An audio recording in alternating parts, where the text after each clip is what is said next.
कहानी कुर्सी की देख रहे हैं और अब हम उत्तर प्रदेश की एक बड़ी इंटरेस्टिंग कहानी के बारे में बात करते हैं, आपको बताते हैं। 2024 लोकसभा चुनाव से पहले यूपी में ऐसा लग रहा है कि एक इंडिया अलायंस बनाम एनडीए का बड़ा एक दिलचस्प मुकाबला हो रहा है। यूपी की घोसी विधानसभा सीट पर 5 सितंबर को उपचुनाव है और इसके लिए बड़ी जबरदस्त गहमा गहमी है। इस सीट पर ना बीएसपी ने कैंडिडेट दिया ना कांग्रेस ने कैंडिडेट दिया, तो सीधा मुकाबला है ये बीजेपी बनाम सपा का, यानी अखिलेश यादव की पार्टी लड़ रही, दूसरी तरफ योगी जी का उम्मीदवार लड़ रहा है। बीजेपी की तरफ से दारा सिंह चौहान, वही दारा सिंह चौहान जो छोड़ करके भी जा चुके हैं बीजेपी और अब चुनाव से पहले फिर आ गए हैं पार्टी के अंदर, वो उम्मीदवार हैं। और दूसरी तरफ अखिलेश यादव ने सुधाकर सिंह पर दाव लगाया। आपको बता दें कि दारा सिंह चौहान तो पिछले चुनाव में बीजेपी को छोड़कर समाजवादी पार्टी के टिकट पर घोसी का जो उपचुनाव लड़े थे और इन्हीं सुधाकर सिंह का टिकट काट करके इनको लड़ाया गया था। तो ये दोनों पुराने प्रतिद्वंदी हैं। इस लिहाज से यह समझा जा रहा है कि यहां पता चल जाएगा कि उत्तर प्रदेश में किसकी कितनी ताकत है। अखिलेश यादव कहते हैं कि घोसी तो हम जीतेंगे ही जीतेंगे, हम लोकसभा की 80 में 80 सीट जीतेंगे। तो वो सारा जितना दम है उसका पता चल जाएगा इस बार इस उपचुनाव के अंदर। लेकिन इस मुकाबले को और ज्यादा थोड़ा पेचीदा यह बात बना दे रही है कि क्या दारा सिंह चौहान को भारतीय जनता पार्टी में पूरा समर्थन हासिल है। दारा सिंह चौहान और ओम प्रकाश राजभर की जो एंट्री अभी हुई है यूपी की बीजेपी में, क्या उससे बीजेपी का पूरा कुनबा उतना ही खुश है? क्या घोसी के अंदर कोई खेल भी हो सकता है? तो इसकी जरा हम लोग चर्चा कर लें। हर्षवर्धन जी ने भी कहीं फोन करके खबर भी निकाली है। अरे चलिए पहले अखिलेश यादव जी की बात सुन लेते हैं। अखिलेश जी, क्या लगता है कि बुंदेलखंड में आपकी आने वाले लोकसभा चुनाव में कितनी सीटों पर कब्जा होगा? मैं कह रहा हूँ इंडिया पीडीए मिलकर के 80 की 80 सीटें जीतने जा रहा है। बुंदेलखंड की अगर बात करें, सब सीटें बुंदेलखंड की जीतने और इसलिए जीतने जा रहे हैं। मिसाइल बनी नहीं, टैंक बने नहीं, पानी आया नहीं, अन्ना जानवर गए नहीं, पलायन रुका नहीं, बड़े पैमाने पे बेरोजगार, सूखा में राहत नहीं, बाढ़ में मदद नहीं, डैम जितने बने थे वो काम पूरा नहीं किया, नहरों का काम पूरा नहीं किया। और जो समाजवादी सरकार में अस्पताल बने थे, आप खुद सोचो, बांदा में 300 बेड का अस्पताल बना खड़ा है, डॉक्टर नहीं, मरीज नहीं, मेडिकल कॉलेज में असिस्टेंट प्रोफेसर एडिशनल प्रोफेसर कुछ है ही नहीं। सोचिए कितना बड़ा दुर्भाग्य है।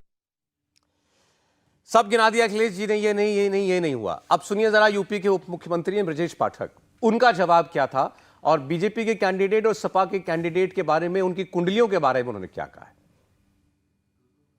उसी में भारतीय जनता पार्टी के प्रत्याशी दारा सिंह चौहान जी एक तरफा चुनाव जीत रहे हैं। दारा सिंह जी का व्यक्तित्व स्थानीय स्तर पर बड़ा है, वो सर्व समाज के बड़े नेता हैं। दूसरा कि समाजवादी पार्टी की गुंडई अराजकता, घोसी में, आजमगढ़ में जिस ढंग से इन लोगों ने गुंडों को पुष्पित पल्लवित किया था, वहां की जनता सपा से पूरी उभी हुई है। जैसे ही आएंगे गुंडई शुरू होगी, अराजकता शुरू होगी। उत्तर प्रदेश में समाजवादी पार्टी गुंडई, अराजकता और दंगों को बढ़ाने वाली पार्टी है। इन्हें प्रदेश की जनता कभी माफ नहीं करेगी। आप दोनों की कुंडली खंगालिए। हमारा कैंडिडेट आदरणीय दारा सिंह चौहान जी खरा सिक्का है और जो समाजवादी पार्टी है वो ऐसे खोटे सिक्कों को ही मार्केट में लाना चाहती है। आप दोनों की कुंडली खंगालिए, फिर हमसे बात करेंगे तो आपको सच्चाई पता चल जाएगी। यूपी में इंडिया बनाम एनडीए का क्या आप सीधा मुकाबला देख रहे हैं जो हम कह रहे हैं? नहीं, निश्चित तौर पर है। हालांकि इसमें एक बात जो है, जो मतलब तथ्य है कि बहुजन समाज पार्टी कभी भी उपचुनाव में नहीं। चलिए ठीक है, तो एक वो लाभ उसको मिल रहा है कि इंडिया के साथ वहां बसपा भी आप कह देंगे कि उस लिहाज से जुड़ गई। लेकिन घोसी सीट दारा सिंह चौहान भले आ गए हैं, इतनी आसान नहीं है। सुधाकर सिंह 2 बार के विधायक हैं, ताकतवर नेता हैं। सुधाकर सिंह का सबसे बड़ा ड्रॉबैक यही है कि उनकी अपनी जाति यानी राजपूत जाति के लोग उस सीट पर बहुत कम हैं और दारा सिंह चौहान की जो जाति है वो ठीक ठाक है। अब सवाल यहां यही है कि क्या ब्रजेश पाठक जिस तरह से बोलते हुए दिख रहे हैं, उनको कमान केंद्र से दे दी गई है या योगी जी के प्रतिनिधि के तौर पर भी वो वहां पहुंचे, या उनको अपने जिम्मे लगाना है, इस तरह से ताकत दिखानी पड़ रही है? क्योंकि उत्तर प्रदेश में एक चर्चा यह भी है कि योगी जी के दोनों हाथ में लड्डू हैं। ये जीत गए तब तो कोई दिक्कत नहीं है, और हार गए तो देखो ये नाराज होके गए थे, फिर लौट के आए तो निपट गए। तो एक तरह से कहें तो ये सीट सिर्फ एनडीए बनाम इंडिया वाला मसला नहीं है, ये सीट भारतीय जनता पार्टी के भीतर का जो एक सत्ता संतुलन चलता रहता है उसका भी प्रमाण है। दारा सिंह चौहान मजबूत स्थिति में दिख रहे हैं, लेकिन सुधाकर सिंह बहुत अच्छी टक्कर उनको वहां दे रहे हैं, जिस तरह का वहां समीकरण है। और जो बात हम कह रहे थे शुरुआत में, मैंने ही कहा कि ये जो है एक टेस्ट केस है, तो क्या वाकई टेस्ट केस है या आपको लगता है घोसी के अपने पर्टिकुलर कुछ समीकरण है? नहीं, घोसी का समीकरण है, और अगर आप वहां देखें तो ये मऊ की सीट होती है, और घोसी दरअसल जाना इसलिए जाता है क्योंकि बड़े दिग्गज नेता हुआ करते थे कल्पनाथ राय, तो ये तहसील से मऊ जो है वो जिला बन गया। और एक समय में कहा जाता था कि जब पूरे पूरब में विकास कहीं नहीं दिखता है तो मऊ वाला फ्लाईओवर जाके देखो तो वो समझ में आता है।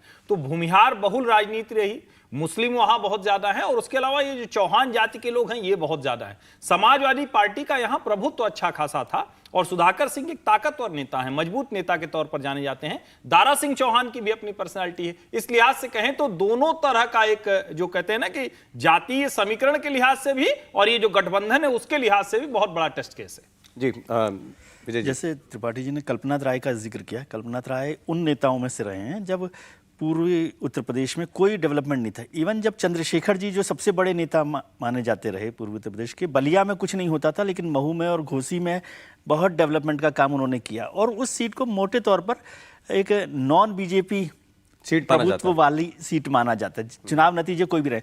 और इस चुनाव नतीजे की बात मैं नहीं कर रहा, लेकिन ये टेस्ट केस जो आप कह रहे हैं वो इंडिया का है, क्योंकि जो इंडिया के जो लोग मतलब INDIA जो विपक्षी गठबंधन है उनकी जो एक्सरसाइज है कि 450 सीटों पर, अभी उनका जो आइडिया है, मुझे नहीं पता कितनी सीटों पर होगा, कि 450 सीटों पर साझा उम्मीदवार उतारे जाए लोकसभा में, 450 सीटों पर लोकसभा में साझा उम्मीदवार उतार जाए, यानी भारतीय जनता पार्टी के खिलाफ एक उम्मीदवार हो। यहां वो तो हो गया, ये यहां पर हो गया है। अब इसका नतीजा क्या होता है, इससे ये नहीं होगा कि वो फेल हो जाएगा, लेकिन यदि ये भी सक्सेसफुल होता है तो ये भी एक बड़ी जीत होगी उस विपक्षी गठबंधन की, और भारतीय जनता पार्टी उसको कैसे काउंटर कर रही है नहीं कर रही है वो अलग है। इसलिए इस नतीजे से ना जाए, वो चाहे बीजेपी जीते या समाजवादी पार्टी जीते, लेकिन ये एक फर्स्ट टेस्टिंग केस है कि क्या इंडिया उस अपने थॉट प्रोसेस पे आगे बढ़ सकता है कि जब हर सीट पर एक साझा उम्मीदवार उतारा जाए। अब ये आपने इंडिया का कहा, ये इम्तिहान ज्यादा है, यानी इंडिया अलायंस का। हाँ। सीधे कह दूं अखिलेश यादव का, अखिलेश यादव भी लड़ रहे हैं ना, अखिलेश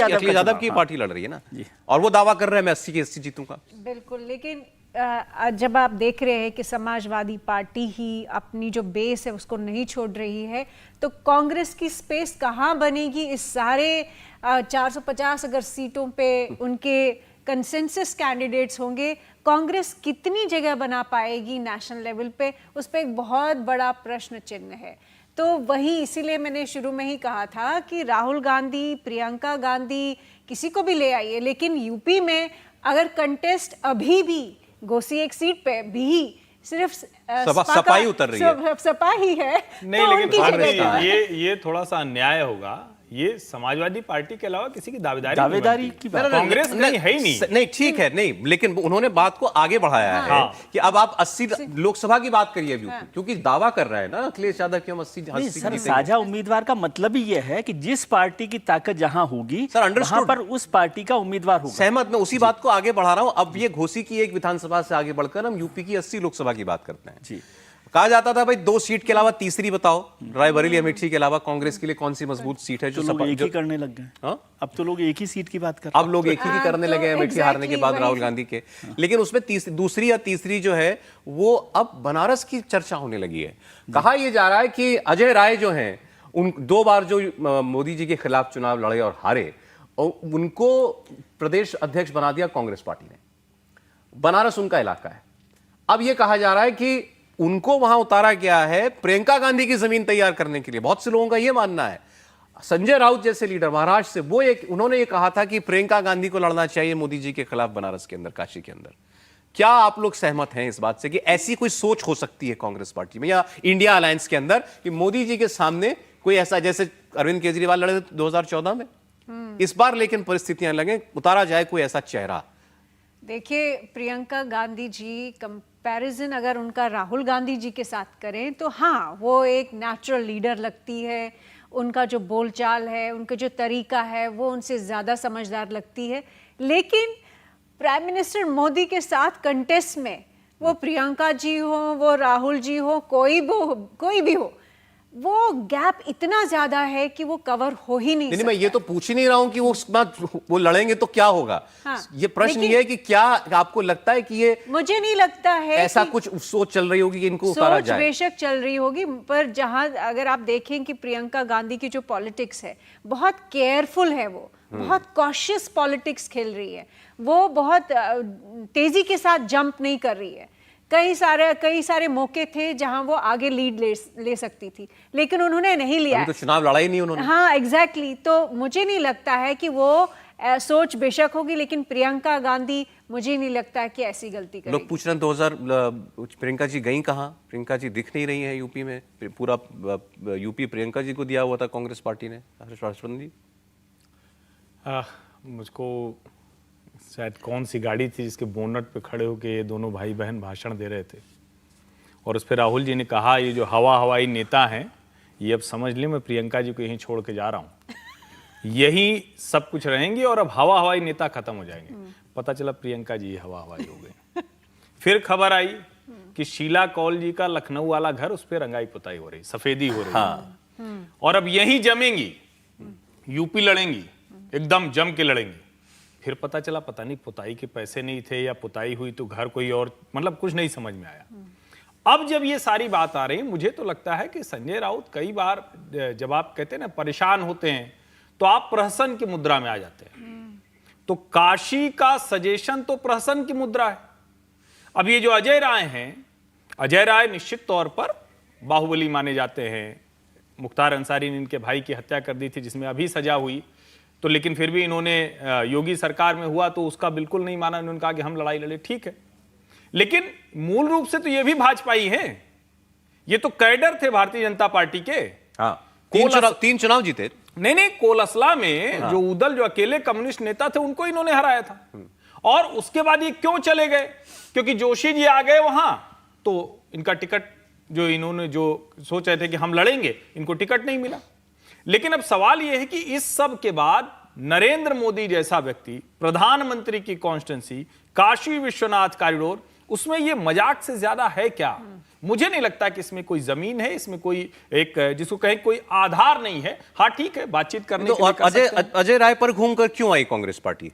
नहीं, वो उसके पीछे एक वजह कह सकते हैं। लंबे समय से देखिए वो अध्यक्ष का बार बार प्रयास कर रहे हैं, लंबे समय से वो अध्यक्ष उनको ढंग का मिल नहीं रहा है। अजय कुमार लल्लू को उन्होंने कोशिश किया, अब उनको लगता है कि अजय कुमार प्रधानमंत्री नरेंद्र मोदी की कॉन्स्टिट्यूंसी में है, एक ताकतवर नेता अपने क्षेत्र में तो कम से कम है ही हैं, तो उनके सहारे वो उत्तर प्रदेश के जो पूरब का हिस्सा है, पूर्वांचल, उसमें कुछ वो अपनी पैठ बना पाएंगे, लेकिन इसका कोई बहुत बड़ा प्रभाव लोकसभा। हमने प्रियंका गांधी की बात की, मैं अब जरा राहुल गांधी की बात करना चाहता हूं। राहुल गांधी इस वक्त लद्दाख में है और लद्दाख में वहां पर हिल काउंसिल के जो है इलेक्शन भी होने वाले हैं। इसके अलावा राहुल गांधी जो है पैंगोंग सो लेक भी जाएंगे। अब बहुत से लोगों ने, और आज कांग्रेस पार्टी ने राहुल गांधी का एक बढ़िया सा वीडियो बना करके ट्वीट भी किया है, एक्स पर पोस्ट किया है, जहां उन्होंने लिखा है कि यात्रा जारी है। तब यात्रा जारी, अब लद्दाख से कौन सी यात्रा वो करना चाहते हैं? दक्षिण से उत्तर की यात्रा तो हो गई, अब लद्दाख पहुंच करके राहुल गांधी क्या करना चाहते हैं? इस बात को लेकर के लोगों के मन में यह सवाल है कि क्या लद्दाख पहुंचकर राहुल गांधी कहीं कोई चीन वाला मसला तो नहीं छेड़ना चाहते हैं? भाई मोदी जी को कहीं कमजोर तो दिखाना है ना उनको। तो चीन वाला मामला अभी आप बिल्कुल ठीक जगह पे पकड़े हैं, कहते हैं ना, सही पकड़े हैं। हाँ, सही पकड़े हैं, क्योंकि वो पेंगोंग झील का जो मसला है, राहुल गांधी, आप ध्यान हो कि पिछले लंबे समय से, जब से चीन का मसला आया, गलवान घाटी का, पेंगोंग का, तब से वो नरेंद्र मोदी पर, मौजूदा सरकार पर, उसको लेकर हमेशा अटैकिंग मोड में रहे हैं, हमलावर रहे हैं। तो वहाँ पहुंचकर वो उस बात को फिर से खड़ा करना चाहते हैं, क्योंकि आपको याद हो कि पिछले 1 साल से चीन का मसला थोड़ा सा ठंडा पड़ गया, साइड ट्रैक हो गया है। तो इसलिए फिर से वहाँ पर पहुँचा जाए और इस इश्यू को खड़ा किया जाए। और पॉलिटिशियंस का मतलब ये नहीं होता कि आप समझे कि वो लद्दाख पहुँच गए हैं, पैंगोंग झील पहुँच गए हैं तो अब सब कुछ बदल जाएगा। हर जगह का एक अपना महत्व है, और वहाँ से जाकर वो शायद फिर से चीन को लेकर एक माहौल बनाना चाहते हैं, डिबेट शुरू करना चाहते हैं। देखिए, राहुल गांधी जी का पूरा आप देखिए, उनका कैंपेन देखिए, उनका फोकस जो है वो हमेशा सोशल मीडिया होता है, हमेशा मीडिया होता है कि कहाँ उनकी फोटो आएगी, वो आप पैंगोंग लेक में सामने खड़े हो जाएंगे, नीला पानी दिखेगा। हाँ, नीला पानी दिखेगा। फिर वो उनके जो ग्रैंड स्टैंडिंग होगी, कहेंगे कि मोदी जी ने तो सारा चीन को दे दिया है। जैसे कि उन्होंने कश्मीर में फोटो शूट किया, बर्फ में खेल रहे हैं भाई बहन, स्कीइंग हो रही है, गुलमर्ग जा रहे हैं, पता नहीं क्या हो रहा है। लेकिन साथ ही साथ आप सोचिए कि नैरेटिव उन्होंने बनाने की बड़ी कोशिश की, लेकिन हुआ क्या? हुआ ये कि भाई आप कश्मीर में तभी जा पा रहे हैं कि कश्मीर में सिचुएशन चेंज हो गया 370 को हटाने के बाद। आप लद्दाख इसीलिए जा पा रहे हैं कि अभी जो है ऐसा कोई सिचुएशन नहीं है कि आप लद्दाख ना जा सकते। कारगिल भी जाएंगे, बिल्कुल। तो आप कारगिल भी जा रहे हैं, लद्दाख भी जा रहे हैं। अगर तो इंडिया चाइना का कोई ऐसा बहुत ज़बरदस्त एक कॉन्फ्लिक्ट होता कि वो नहीं जा पाते, तो मुझे लगता है ओवरऑल जो उनका तो आप ये कहना चाह रही हैं कि ये कश्मीर और लद्दाख की यात्रा वो कर ही इसलिए पा रहे हैं कि वहां मोदी जी ने कुछ कर दिया है। बिल्कुल बिल्कुल। कि सिचुएशन आप आज की डेट में लद्दाख में देखिए कि इंफ्रास्ट्रक्चर जो बना है, मिलिट्री इंफ्रास्ट्रक्चर जो है, जो रोड्स बनी है, कोई सोच ही नहीं सकता था कि आप जा सकते हैं वहाँ फोटो शूट कर सकते हैं। तो ये सारी चीज़ें अल्टीमेटली प्राइम मिनिस्टर मोदी को ही क्रेडिट में जाएंगी। बेशक राहुल गांधी जी अपना एक अलग नैरेटिव बनाने की कोशिश में रहेंगे। अब एक खबर हम बिहार की बात आपसे फिर से करना चाहते हैं, जहां पर एक बड़ी दुखदाई खबर आई। एक पत्रकार की हत्या हुई। कानून व्यवस्था पर एक बार फिर बड़े गंभीर सवाल उठे। बिहार के अररिया में पत्रकार बिमल कुमार की हत्या कर दी गई। उनके घर में घुसकर उनको गोली मारी गई।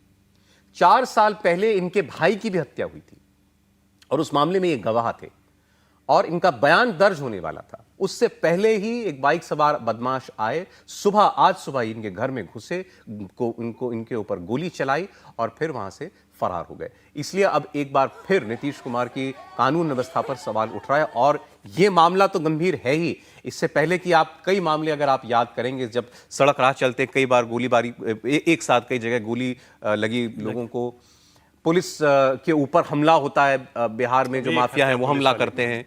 इसके अलावा अभी आपने देखा दृश्य जब बिजली की मांग हुई और तब पुलिस ने गोली चलाई थी। तो हर्षवर्धन जी, बिहार में लॉ एंड ऑर्डर, जंगल राज कहते हैं, लोग कहते थे कि पहले होता था, कुछ फिर था कि बदल गया है, तो ये क्या है? नहीं, अब जंगल राज कहें या ना कहें, लेकिन ये सच है कि पिछले 6 महीने में कोई ऐसा दिन नहीं गया जब बिहार से कोई बहुत बुरी खबर ना आई हो। चाहे पुलिसिया अत्याचार हो, पुलिस की लाठीचार्ज हो, पुलिस की गोली से मरना हो, या अपराधी खुलेआम मारते हो। अभी पत्रकार को घर में घुसकर मारा गया, उसके पहले एक दरोगा को गोली मार दी गई। वहां लगातार ऐसी खबरें आती हैं कि जो वहां खनन माफिया है वो खुलेआम पुलिस के ऊपर गोली चलाता है। और जो सबसे ज्यादा दुखद बात है कि ऐसी घटनाओं पर राज्य के मुखिया के तौर पर नीतीश कुमार नोटिस तक नहीं लेते, उस पर बात तक नहीं करते, और उसके बारे में पत्रकार सवाल भी पूछते हैं तो जिस अंदाज में रहते हैं ना, मैं तो फिर से वही कहूंगा कि वो बस भावुक हो जाते हैं। वो बिहार की जनता को सचमुच लग रहा होगा कि जिस व्यक्ति को उन्होंने सुशासन बाबू का नाम दे दिया, आज वो बिहार को कैसे बर्बाद कर रहे हैं और बर्बाद होते हुए देख रहे हैं। क्योंकि अगर इसी घटना की बात कर ले कि 4 वर्ष पहले उसके भाई की हत्या हो गई, वो गवाही दे रहा था, इसका मतलब कि उसके बारे में तो पुलिस को सब कुछ पता होगा। उसकी तो सुरक्षा राज्य की जिम्मेदारी थी क्योंकि वो गवाह था, और अगर उसके बाद उसको घर में घुसकर मार दिया गया तो ये बिहार की कानून व्यवस्था को बता रहा है, बिहार की जो बर्बादी हो रही है उसको चित्रित करता है। चलें, इस पर वाकई ये सोचने लायक बात है कि बिहार में अचानक ऐसा क्यों हो रहा है, और नीतीश कुमार को कम से कम मुख्यमंत्री के तौर पर एक भरोसा तो देना ही चाहिए, एक आश्वासन तो देना ही चाहिए, क्योंकि ये वारदातें लगातार हो रही हैं और इनमें कोई कमी नहीं आ रही है। लेकिन आज कहानी कुर्सी के समय इतना ही था। मैं बहुत धन्यवाद करूंगा आरती जी का। सबसे पहले आरती जी बहुत शुक्रिया, विजय जी बहुत धन्यवाद आपका, हर्षवर्धन जी बहुत शुक्रिया आपका। इंडिया टीवी हर वक्त हर जगह डाउनलोड करने के लिए सर्च करें India TV news Google play store या ऐप स्टोर पर।